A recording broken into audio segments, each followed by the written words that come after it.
மத்திய 6:14 வாசிங்க. அதே இதுல 14, மனுஷருடைய தப்பிதங்களை நீங்கள் அவருக்கு மன்னித்தால் உங்கள் பரமபிதாவும் உங்களுக்கு மன்னிப்பார். மனுஷருடைய தப்பிதங்களை நீங்கள் அவளுக்கு மன்னியாதிருந்தால் உங்கள் பிதா உங்கள் தப்பிதங்களையும் மன்னியாதிருப்பார். அப்ப ஆண்டவர் சொல்றாரு, நீ முதல்ல மனுஷனுடைய தப்பு, உன்ட்ட சாரி கேட்டா நீ மன்னிச்சிரு. முதல்ல நீ மன்னிக்கணும், சரிங்களா? யார சொல்றாரு? நமக்கு தான் சொல்றாரு. ஃபர்ஸ்ட் நம்ம பார்ட். வாண்ட நீ ஏதாவது சாரி தெரியாம பண்ணிட்டேன், தெரியாம பேசிட்டேன், தெரியாம அது பண்ணிட்டேன், ஏதோ ஒன்று யாராவது சொன்னாங்கன்னா மன்னிச்சு.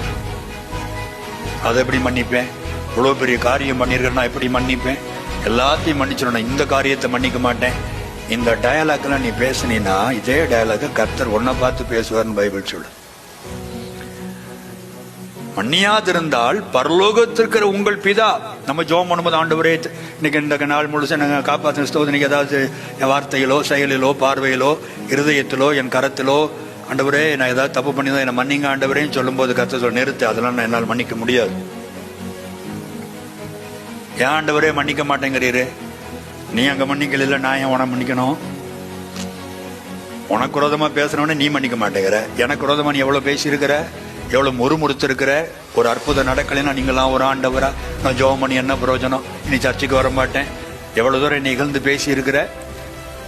அவன் உன்னை இகழ்ந்துட்டான் தானே கோபத்தில் இருக்கிற. முதல்ல உன்னை இகழ்ந்து அவனை மன்னி, என்னை இகழ்ந்து உன்னை நான் மன்னிக்கிறேன். அவன் என்ன அவமானப்படுத்திட்டான், நீ என்ன அவமானப்படுத்தலையா?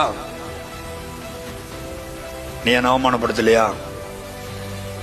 கத்துடைய பிள்ளைன்னு சொல்லிட்டு லிப்ஸ்டிக்கை போட்ட சுத்திரியே எனக்கு அவமானம் இல்லையா? கத்துடைய பிள்ளைன்ட்டு லவ் பண்ணிட்டு சுத்திரியே, அது எனக்கு அவமானம் இல்லையா? கத்துடைய பிள்ளைன்ட்டு டிவிக்கு முன்னாடி உட்காந்து டிவி சீரியலும் நாடகமும் உட்காந்து கதை நகைச்சுவை பார்த்துட்டு உட்காந்துருக்கே, அது எனக்கு அவமானம் இல்லையா? கத்துடைய பிள்ளைன்ட்டு டியூட்டியில போய் ஓபி அடிச்சுட்டு உட்காந்துருக்கேன், அது எனக்கு அவமானம் இல்லையா? நான் அவமானப்படுத்திட்டான் ஒன்னவன். உன் பேரு, என் பேரே கெட்டு போச்சு. உன் பேர் யாருக்கு தெரியும்? மிஞ்சி போனா 100 பேருக்கு தான் தெரியும். என் பேர் உலகத்துக்கே தெரியும். கர்த்தருங்கிற நாமத்தை நீ தூஷிக்கிற, உன்னை நான் மன்னிக்கலையா? மன்னிச்சிரு முதல்ல.